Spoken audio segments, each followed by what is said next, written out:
yo tenía, desde que empecé a preparar el proyecto, recortado ese fotograma de la película de James Whale, ¿no? Que yo creo que reproduce una de esas escenas fundacionales, ¿no?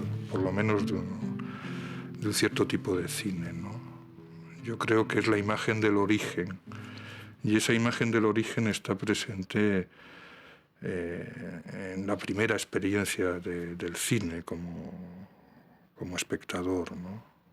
De tal manera que un día, contemplándola, yo sentí que allí estaba contenido realmente todo lo que se podía contar.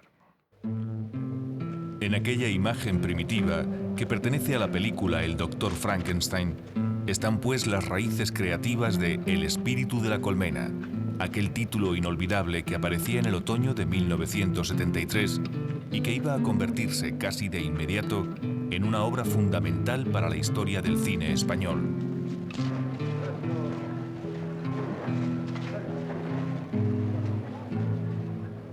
Ahora bien, ¿de dónde surgió realmente esta hermosa película? ¿Ves aquella casa con el pozo? Vive allí. Nació tan solo de una imagen y del eco de un mito cinematográfico que resonaba en la memoria de su director. ¡Cuidado, que te quemas! ¡Cuidado, Raquel! ¿Acaso no resucitan también en su interior los fantasmas de la infancia? Auténtico demonio. Yo lo he visto a él vivo. ¿No nos devuelven sus imágenes la memoria histórica de un tiempo secuestrado? Puedes hablar con él cuando quieras. ¡Ya viene! ¿No nos remite su geografía a las profundidades de un pequeño pueblo castellano atrapado en la posguerra española?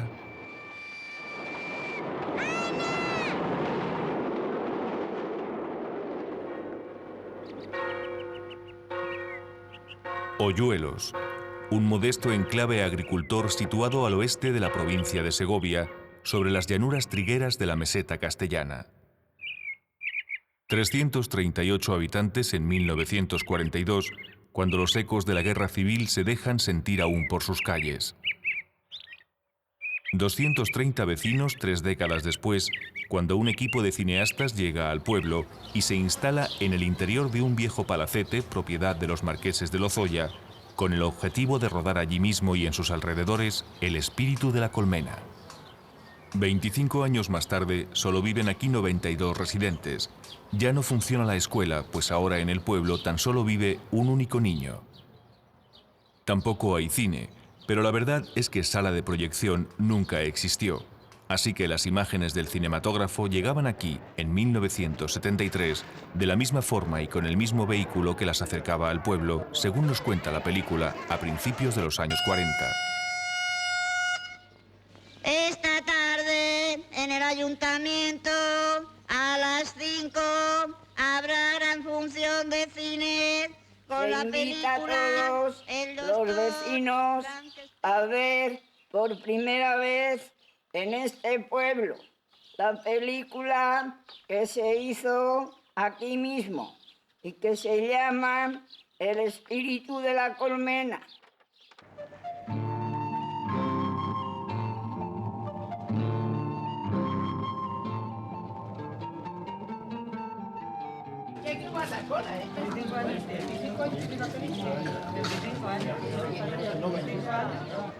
La ficción vuelve a la realidad que la engendró, pero ¿permanecen ambas igual que eran en 1973? ¿Cómo era el cine español de aquellos tiempos? ¿Cómo nació la película? ¿Qué nos dicen hoy todavía sus imágenes? ¿Cómo la perciben ahora los habitantes de Hoyuelos?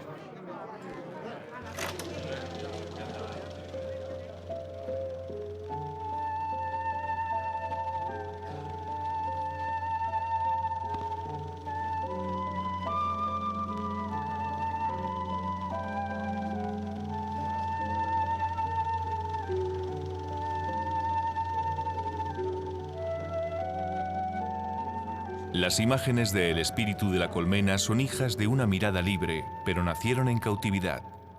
Por aquellas fechas, la censura franquista se enfrentaba a un cine disidente, cuyos productores, guionistas y directores chocaban aún con el oscurantismo represivo de un régimen casi agonizante, pero todavía dictatorial. El franquismo fue un auténtico horror, y lo que generó el franquismo en aquello. No conozco solo ese sector, conozco más sectores, por supuesto conocí más sectores, pero en lo que se refiere al sector mío fue una calamidad, una absoluta calamidad. Nadie creo que tiene ninguna razón para reivindicar nada que merezca la pena ser considerado del franquismo. La expresión personal de las ideas era entonces, cuando se alcanzaba, el fruto casi siempre aislado de un difícil combate contra el aparato administrativo. Era una batalla casi cotidiana en la que estaban empeñados cuantos pensaban que el cine español necesitaba oxígeno creativo y parcelas de libertad que aún se le negaban. Era un riesgo ciertamente compartido y sin duda en una clase asumido por todos. Cabía la posibilidad de que las películas fueran censuradas, destruidas. Hubo un momento en que había 2 películas que estuvieron en censura, una 7 meses y otra 9 meses, por ejemplo. Pero sin embargo, jamás me sentí solo, sino absolutamente apoyado por las personas que trabajaban de muy distintos órdenes. Era una cosa seguramente sorprendente y contemplada desde esta perspectiva, para mí emocionante. Frente al grueso de la producción comercial, se abren paso algunas películas que tratan de articular un discurso crítico y reflexivo. Es un cine de oposición que ofrece a todo el abanico social y cultural del antifranquismo unas formas propias de narración y unas imágenes distintas sobre las que van creciendo los trabajos más conscientes y las obras más personales de la disidencia democrática. Es tradicional que en un cine sin libertad de expresión, como es el cine español de la época, haya que recurrir pues, a subterfugios, a alusiones indirectas, a metáforas, etcétera, que son las que definen en buena parte este cine. Es una tendencia que en su origen podemos remontarlo tal vez a los años 50, a algunos aspectos, sobre todo del cine de Juan Antonio Bardem. Luego, en los años 60, en el marco del nuevo cine español, también hay algunos momentos en los que se tiende a ese juego metafórico, y es ahí donde aparece sobre todo la doble obra, por un lado de Carlos Saura como cineasta, por otro lado pues, de Elías Querejeta sobre todo como productor, en donde aparecen esas películas a partir sobre todo de La caza y las siguientes películas de Saura, pero también otras producciones de Querejeta de esos años y de algunos otros cineastas, no solamente evidentemente los producidos por Querejeta. Películas como Los viajes escolares, El jardín de las delicias, Ana y los lobos, Habla mudita, Furtivos, Pascual Duarte o El desencanto, entre algunas otras, vienen a recoger en España, con inevitable retraso histórico, la herencia estética de la modernidad cinematográfica europea y ayudan a dibujar, al mismo tiempo, el contexto creativo en medio del cual aparece el espíritu de la colmena. Ahora, que si yo pudiera descubrir alguna de estas cuestiones, ¿qué es la eternidad, por ejemplo? No me importaría absolutamente nada que dijeran que estoy loco.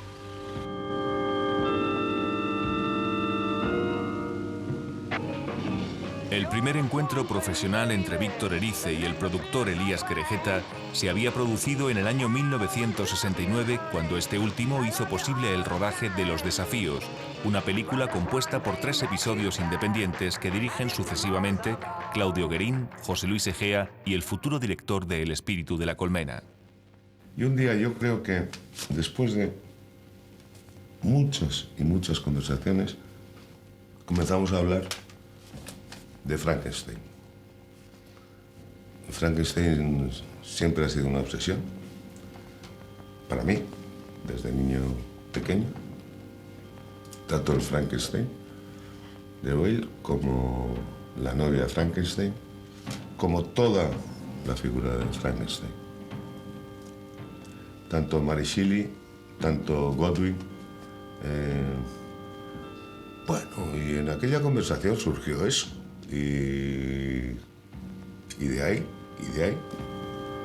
parte del espíritu de la película.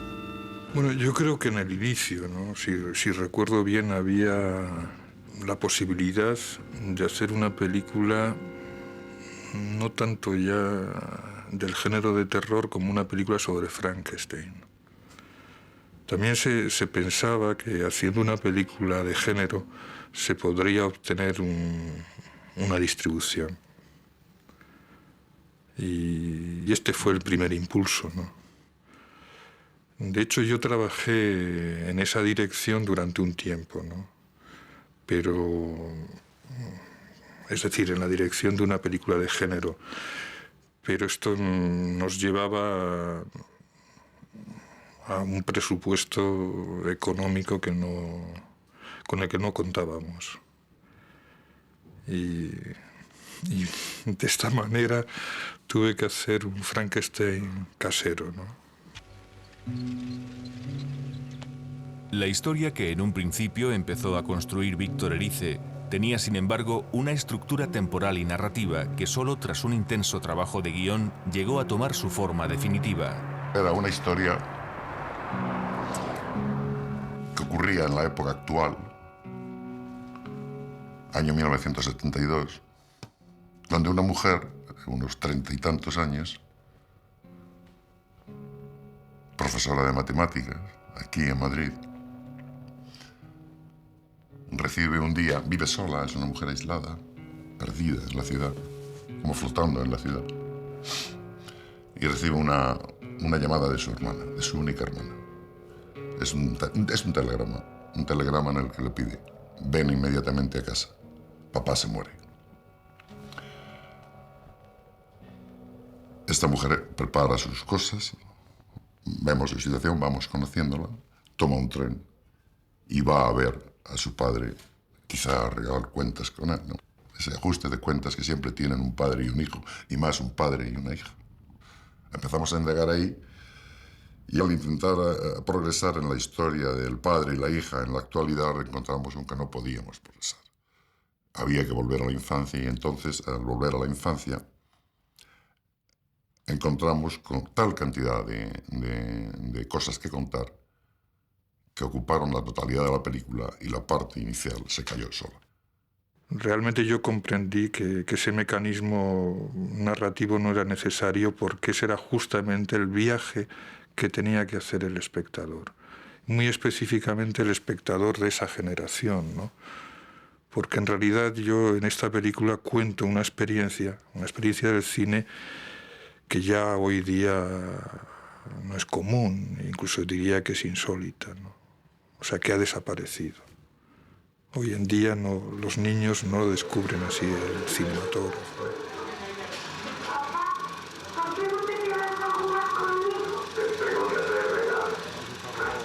De hecho, cuando este guión fue a darse a leer a los demás, yo me di cuenta de que nadie entendía nada. Nadie entendía nada, no era comprendido. El guión era prácticamente un galimatías para los demás. Cosa que ocurrió durante el rodaje. Y uno que estaba en el centro del rodaje me lo contó. Yo no estuve nunca en el rodaje. Me contó que allí nadie entendía nada, en absoluto. E incluso antes, en la preproducción, recuerdo una discusión larguísima con Elías Querejeta, el productor, que estaba muy irritado porque habíamos descolgado toda la parte actual, que era la que a él realmente le gustaba. Y buena prueba de ello es que hizo después una película que dirigió Saura, que es exactamente el mismo argumento. Elisa, vida mía, exacto.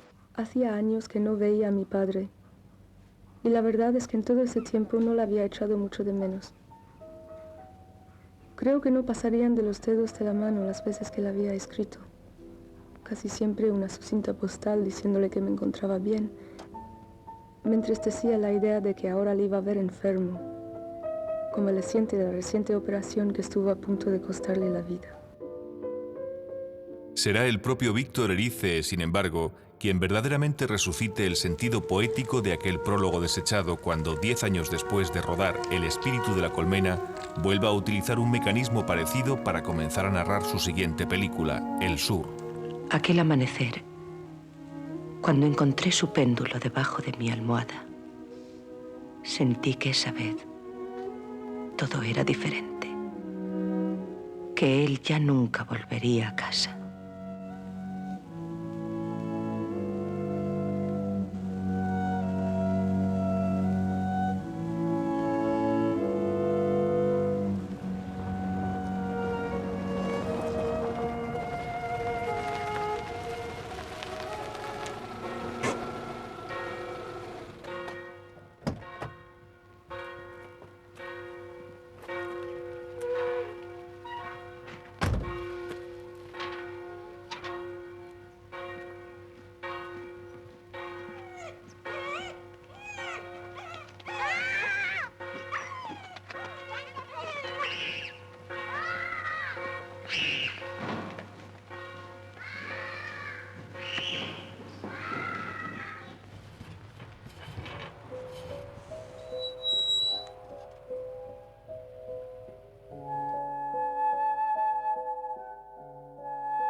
Salvo las paredes, apenas queda nada de la casa que tú conociste. A menudo me pregunto a dónde habrá ido a parar todo lo que en ella guardábamos. No lo digo por nostalgia. Resulta difícil volver a tener nostalgia después de lo que nos ha tocado vivir en estos últimos años. Pero a veces, cuando miro a mi alrededor y descubro tantas ausencias, tantas cosas destruidas y al mismo tiempo tanta tristeza, algo me dice que quizá con ellas se fue nuestra capacidad para sentir de verdad la vida. Una mujer que escribe unas cartas. Un hombre sumergido en el silencio interior. Una niña cuya mirada se abre paso entre las sombras. La inquietud por capturar el latido del tiempo impregna todos los fotogramas de una película habitada, en esencia, por un grupo de figuras icónicas, por unos personajes de los que sus creadores no pretenden ofrecer un retrato psicológico, sino la sustancia de su pálpito interior. Y ese procedimiento, si procedimiento se le puede llamar, porque yo no sé si lo es, ¿no? Surgió del tratamiento que nos exigían las figuras de los adultos, ¿no? A los que siempre contemplamos desde el punto de vista de los niños, ¿no? De niños que no tienen o apenas tienen todavía uso de razón. Entonces, lo que sí es evidente, ¿no? Que tratamos de huir de todo psicologismo, porque eso no es propio de los niños cuando observan el mundo y lo juzgan, ¿no? Me acordaré siempre de un día que yo tenía que estar como con una mirada así perdida, ¿no? Y me dijo, Teresa, en este momento no pienses en nada. Entonces yo me rebelé porque le dije, oye, Víctor, dime con qué cosas quieres que no piense, pero no me digas que no piense en nada porque eso es imposible, ¿no? Claro, es difícil entenderlo, ¿no? O sea, tal vez por eso también salió la película así, que si llegamos a saber mucho lo que pretendía el director de nosotros, igual lo hubiésemos sobreactuado, no lo sé. Se configura así una historia hecha de miradas perdidas, de fragmentos casi independientes entre sí, cuya estructura no sigue las pautas tradicionales de la narrativa literaria. Por primera vez fuimos conscientes de que estábamos en un guión fuera de norma, que no se podía resolver con las normas tradicionales y que había que acudir a otras. No sabíamos cuáles y surgieron poco a poco, instintivamente, del trabajo diario. Yo la llamaba, en vez de escenas, de convocatoria de escenas, convocaba ámbitos emocionales. Él la llamaba unidades poéticas, Víctor la llamaba unidades poéticas. En realidad no creo que eran ni una cosa ni otra, eran acordes, porque el guión tiene forma de partitura, una partitura circular que empieza exactamente donde termina, o termina exactamente donde empieza, y el desarrollo circular está hecho a su vez de una serie de círculos que se tocan unos con otros, pero que son unidades autónomas que se pueden desgajar y contar por separado un círculo. La película comienza, de hecho, con esta imagen y termina, de hecho, con esta imagen.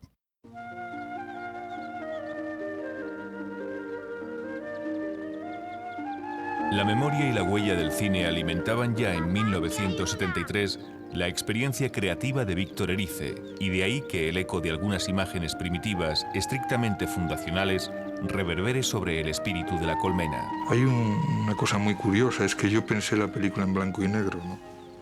Y eso, pues, naturalmente me remitía a un tipo de estética, si se quiere. Pensaba en ciertas películas mudas, en Murnau, y pensaba en una textura de imágenes, pues, de un blanco y negro anterior a la invención de la película pancromática, ¿no? Pensaba hasta ese punto, ¿no? Y luego, claro, por las circunstancias que son fáciles de deducir, ¿no? Pues hubo que hacerla en color, ¿no? Y eso me llevó a un replanteamiento un poco de todo el conjunto de la imagen.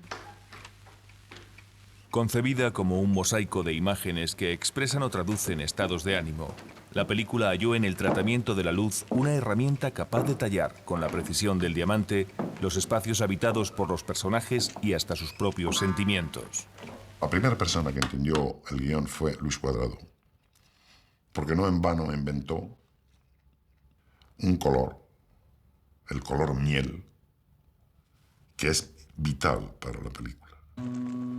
La luz inventada por Luis Cuadrado encontró a su vez un auxiliar imprescindible en aquellas vidrieras con forma de celdillas, construidas con ese color específico y expresamente para la ocasión por el padre del operador.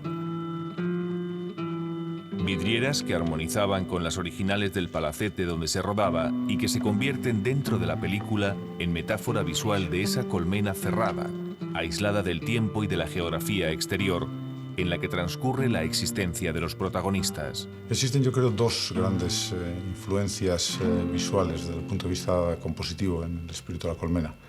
Curiosamente, las dos son pictóricas, fundamentalmente. Una proviene de la pintura holandesa encarnada en ese pintor único que es Vermeer, del cual la película retoma algunos elementos lumínicos y compositivos. Fundamentalmente, yo creo, patentes a través de algunas composiciones en las que prima la luz amarillenta, el uso de la vidriera como fondo, que es un tema recurrente en varias pinturas de Vermeer. Luego hay otra que yo creo que ha sido menos señalada, pero que no es menos importante, que tiene que ver ya con una tradición más española, pictórica, y de la cual me parece un ejemplo la pintura de Zurbarán. Hay en el espíritu de La Colmena varios momentos especialmente significativos en los cuales se hace un uso compositivo y del espacio luminoso del encuadre que recuerda de manera muy precisa algunos de los tratamientos icónicos de un pintor como Zurbarán. Mamá, ¿tú sabes lo que es un espíritu? Tú no lo sabes, yo sí. Un espíritu es un espíritu. Pero ¿son buenos o malos? Con las niñas buenas son muy buenos, pero con las niñas malas son muy, muy malos. Y me acuerdo que el día no quería que la peinara. No quería ella, no se dejaba peinar. Entonces yo la tenía sentada aquí en mi regazo. Entonces la iba, no me toques, no me toques, no me toques. Entonces le di un pellizco en el culo para que reaccionara y luego pensé, ahora igual se pone a llorar y todavía es peor. Pero no reaccionó, por lo menos pudimos rodar aquello y ya está, ¿no? Pero yo lo recuerdo un poco pesadita la niña. Pero tú vas a ser buena, ¿verdad? Dame un beso, Ana.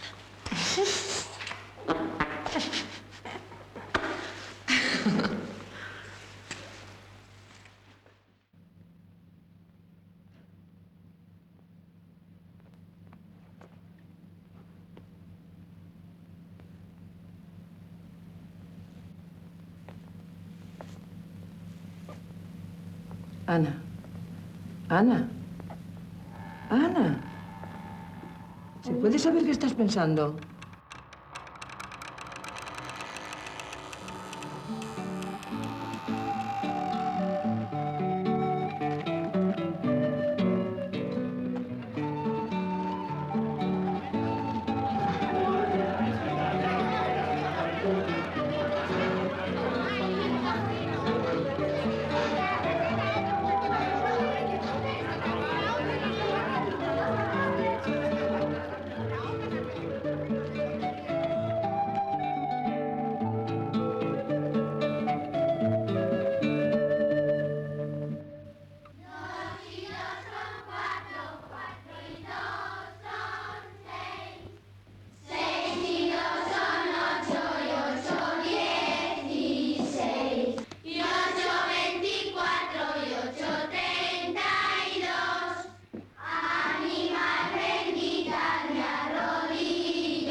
arreglar las cosas.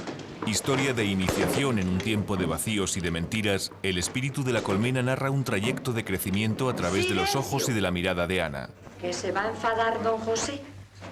Para ella, el aprendizaje escolar y el aprendizaje de la vida están estrechamente ligados, de igual manera que todo lo evocado en las imágenes de la película tiene poderosas raíces ancladas en lo más profundo de la memoria infantil y personal de sus creadores. Buenos días, don José. Buenos días, don José. Había un maestro que se llamaba Rincón y este maestro aprovechó un maniquí, pues de estos de costurera que tenían, de sastra, le añadió palos, cartones, dibujos, pintaba y convirtió en una especie de muñeco de fantoche que yo medio reproduje en una de las viñetas y lo vi íntegramente y lo llamaba él Don José. Vamos a sacar a Don José. Lo ponía ahí en medio. Y allí todos los demás se le iban poniendo un brazo, le iban poniendo... Había hecho una especie de alcayatas allí para que se engancharan y construía ese fantoche. Y fíjate por dónde. Este recuerdo de infancia que yo vi a través de la ventana, envidioso de no poder estar allí porque yo estaba en mi casa estudiando, de acuerdo con las leyes de la Institución Libre de Enseñanza y no de acuerdo con las leyes pedagógicas del franquismo. Y es una escena formidable. Ana. Recuerdo cuando la vi y dije, bueno, lo han mejorado, esto es magnífico. Mi recuerdo quedaba reducido a añicos al lado de lo que Víctor hizo allí.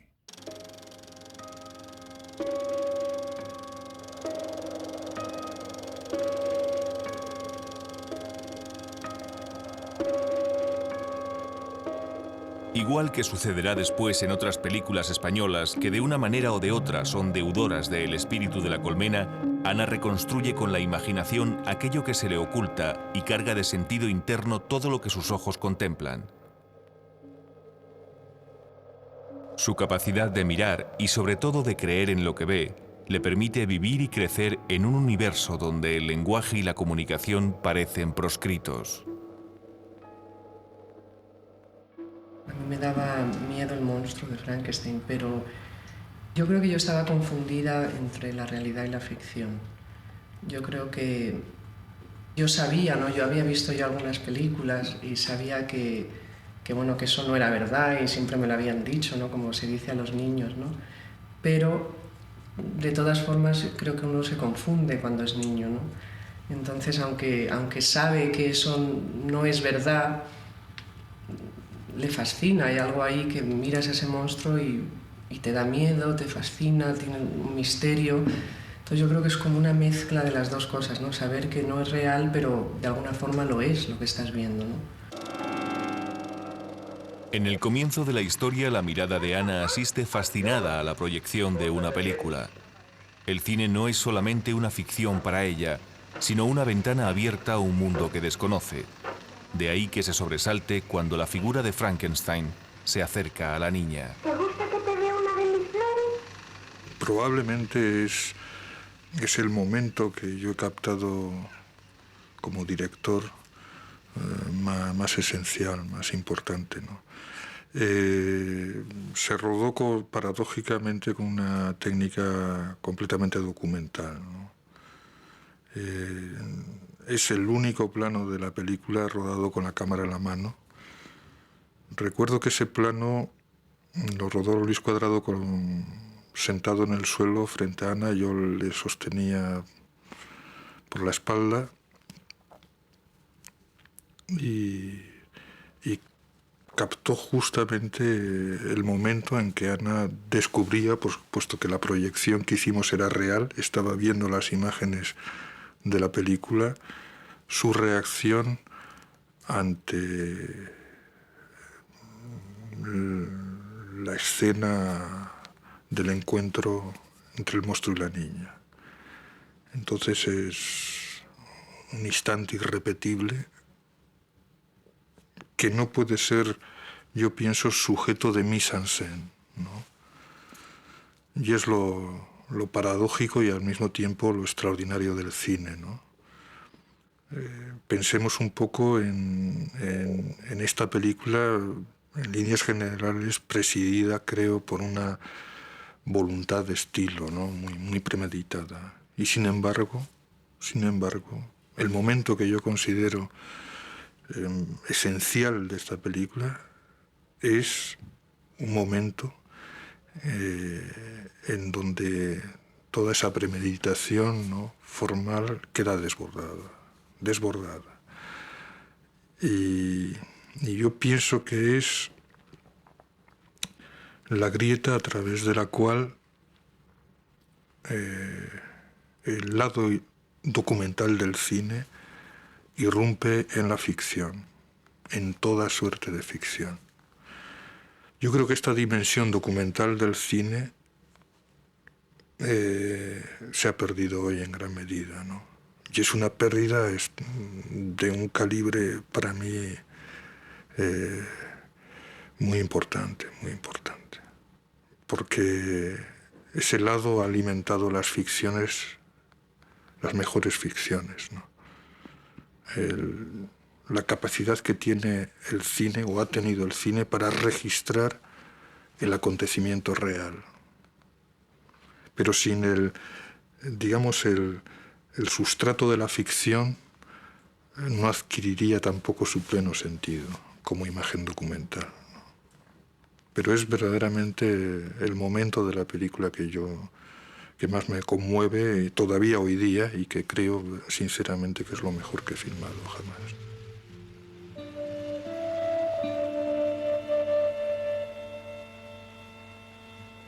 La experiencia iniciadora del cine deja una huella profunda en el discurrir entero de una película que arranca precisamente de una mirada infantil capturada por unas imágenes primitivas. Una mirada que remite de forma inevitable a la experiencia infantil de Víctor Erice y de Ángel Fernández Santos, cuando a principios de los años 40 los ojos y la conciencia de ambos se vieron sacudidos por el descubrimiento del cine. Ella ve cómo la niña muere y esto le parece un hecho sorprendente, terrible. No acierta a explicarse por qué eso sucede. Y más entendiéndolo como realidad, no como ficción. Pero esto es así, yo creo, en las primeras experiencias que se tienen del cine, ¿no? A edades muy tempranas, por lo menos del cine visto en las condiciones en que se veían antes las películas, ¿no? Fuera del marco de lo cotidiano, en medio de una soledad promiscua. Era un acto social. Y sabemos, ¿no?, que en las primeras proyecciones cinematográficas los espectadores, ante la presencia de un tren en la pantalla, reaccionaban con sentimientos de terror, ¿no? Aventura excitante de la ficción y experiencia vital al mismo tiempo, El espíritu de la colmena abre la puerta al vuelo imaginario del sueño como viaje para escapar del mundo real. La vida y el cine, la realidad y la ficción se confunden en un juego de luces y sombras, de fantasmagorías virtuales en definitiva, que crean la ilusión de un mundo vivo y en movimiento, allí donde solo existe quietud y simulacro.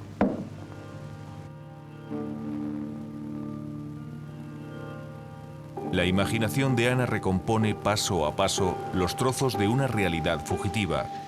Por eso, cuando le pone los ojos a Don José, que es un muñeco hecho de trozos y de añadidos, al igual que Frankenstein, no hace otra cosa que recrear su propia mirada y convocarla del espíritu.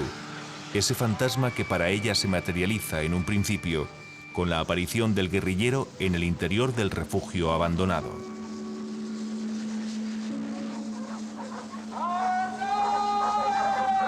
Tan poderosa como su imaginación, la creencia de Ana en la realidad del mito va más allá de la existencia y de la muerte. De ahí que la captura del refugiado no la impida descubrir a su propio monstruo y enfrentarse directamente con su imagen. El haberte contado para rodar esta escena con la presencia de Boris Karloff hubiera sido perfecto, ¿no? Claro, no podía contarse y había que acudir a un doble, a un fantoche que le sustituyera. Entonces recuerdo que le pedí a Víctor que no sacara nunca una toma frontal del suplantador de Boris Karloff, porque se notaría que es un suplantador. Y ahí no me hizo caso. No debía haber salido a mi juicio ese rostro, porque es el rostro de un simulador, y en ese momento la película hace que la ficción se convierta en simulación. A la máscara de Boris Karloff se une el remedo de esa máscara. Es la máscara de una máscara, un mascarón. Entonces el mito ahí se deteriora. En esos 3 segundos, o 4 o 5 que dura ese plano. Tanto la figura de don José en la escuela, como el fugitivo, como finalmente Frankenstein, o sea, son proyecciones del mismo fantasma, ¿no? Pensé que eran como peldaños que había que ir subiendo para llegar al momento en que el fantasma aparecía, ¿no? O sea, que Ana se ganaba el derecho a que el fantasma se hiciera presente, ¿no? Porque lo que tiene fundamentalmente el personaje de Ana es fe. Extraordinaria. La memoria infantil de Víctor Erice y la película de James Whale resuenan así dentro de estas imágenes sobre un encuentro mágico que desafía a la realidad desde la mirada de Ana. El tiempo se detiene en ese momento, en ese instante de revelación que provoca la irrupción de lo fantástico en los cauces de lo real, que rompe con los estrechos márgenes de la existencia diaria de Ana y que lleva hasta sus últimas consecuencias el proceso de aprendizaje y la aventura del conocimiento.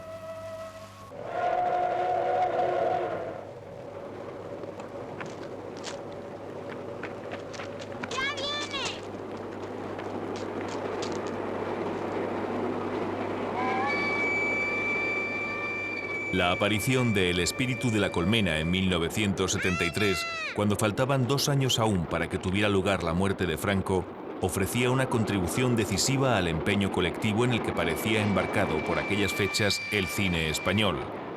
La necesidad de recuperar y de reivindicar la memoria histórica secuestrada por la dictadura. Era la primera vez que la figura de un guerrillero, de un maquis, aparecía contemplada desde la óptica de los perdedores y con una mirada solidaria. Sin duda porque esta dimensión tiene también sus raíces en los recuerdos infantiles de una memoria viva y persistente, grabada en lo más hondo de la experiencia personal. Este maqui estuvo refugiado en el pajar de mi casa. No sé el tiempo, pero estuvo refugiado. Yo lo único que recuerdo es que a mí me decían al oído que yo no podía ir al pajar, ni podía tener ninguna relación con alguien que había allí, y que desde luego de ninguna manera podía decir fuera de la casa que allí había alguien.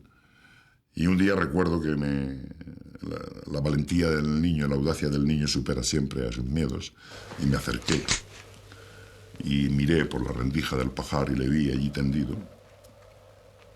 Tengo una imagen muy dura que me perturbó, y es que llevaba una pistola al cinto, un pistolón allí que a mí me pareció enorme, y el hombre sonriendo de oreja a oreja.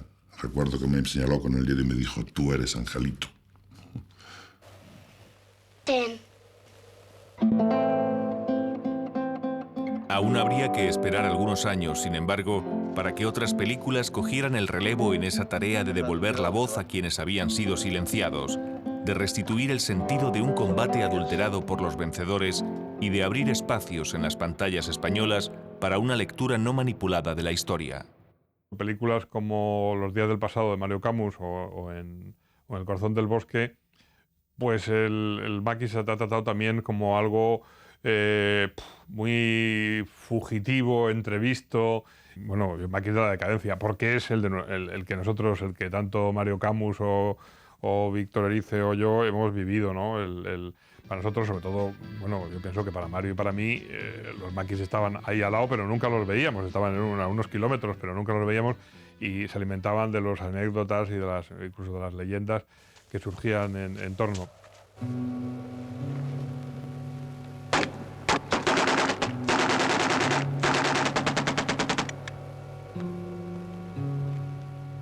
Crónica del exilio interior después de la batalla, El espíritu de la colmena habla de la dolorosa y callada supervivencia frente a la derrota, pero lo hace, y ahí reside una parte de su estremecedora belleza, proponiendo el triunfo del imaginario sobre una realidad devastada.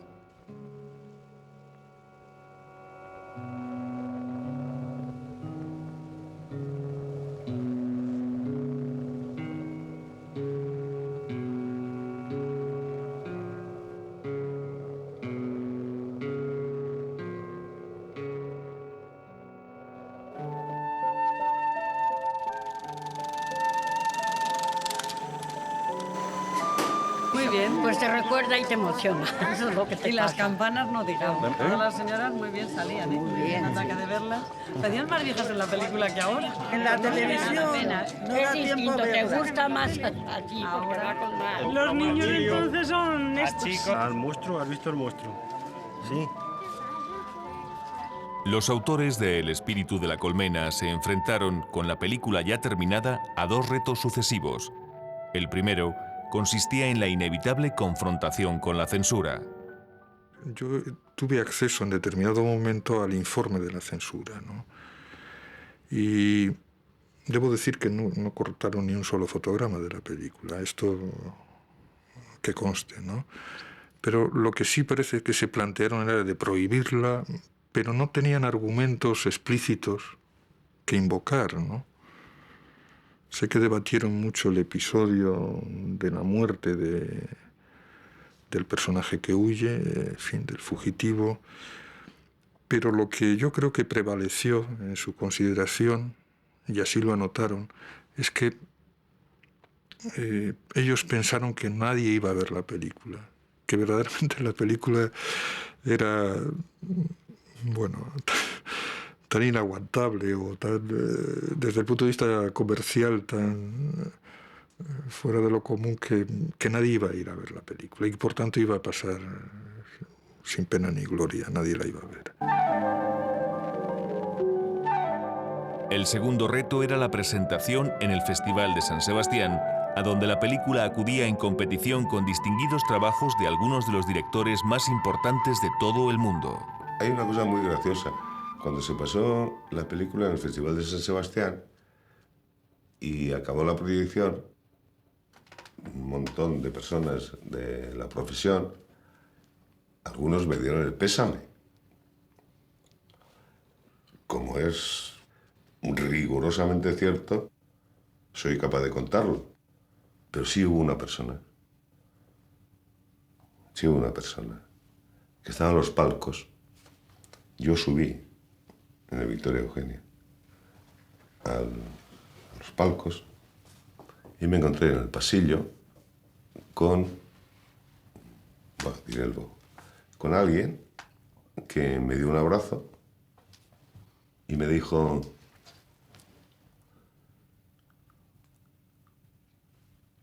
porque se haga algo así, merece la pena trabajar en esta profesión.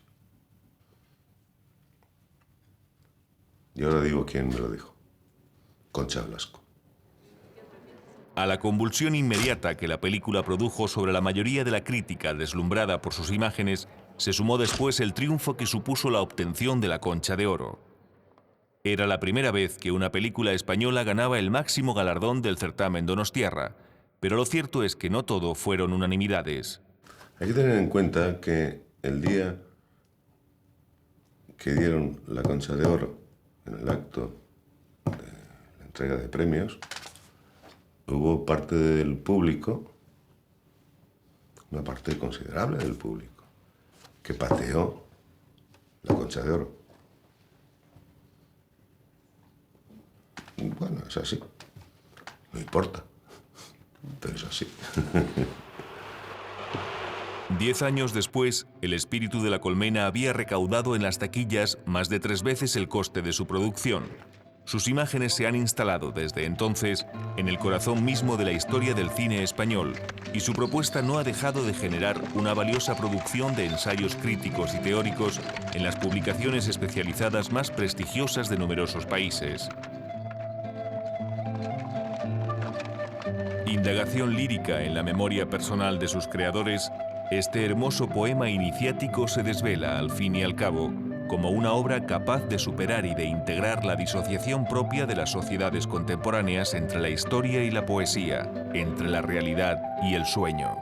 Si algo puede permanecer hoy de ella es aquello que pueda encerrar de más universal. O sea, es decir, lo que es propio de la experiencia poética.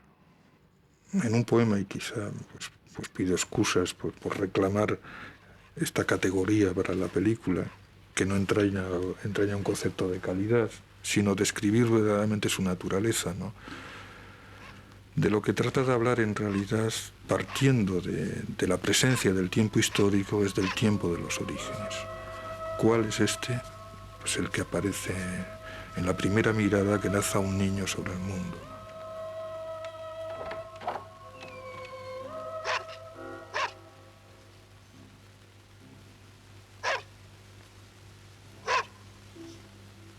Si eres su amiga, puedes hablar con él cuando quieras. Cierras los ojos y le llamas. Soy Ana. Soy Ana.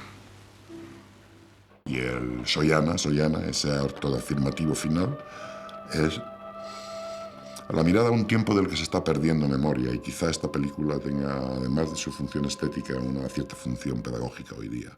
Recordar de dónde partimos, en un país absolutamente encanallado, cada vez más envilecido, ver de dónde parte, de qué, a qué alude esta película, cuál es su verdadero compromiso histórico y político. Quizá está ahí, en esa mirada, en el yo soy Ana, que dice al final en qué época, de dónde venimos, cosa que se está olvidando, y a mí me parece un crimen colectivo el que olvidemos de dónde venimos. Hay una complicidad general, hay casi una colectividad en pleno que quiere olvidar. ¿Olvidar qué? ¿Olvidar que venimos del fascismo? Bueno, esta película creo que recuerda eso. Y la orfandad, que es su tema, y la búsqueda de la identidad del huérfano, que es lo que busca la película y lo que la película representa, hoy día me parece que tiene aquí resonancias completamente actuales. La película no ha perdido vigencia, no lo creo, en absoluto. Creo que está más viva que nunca, más viva que nunca.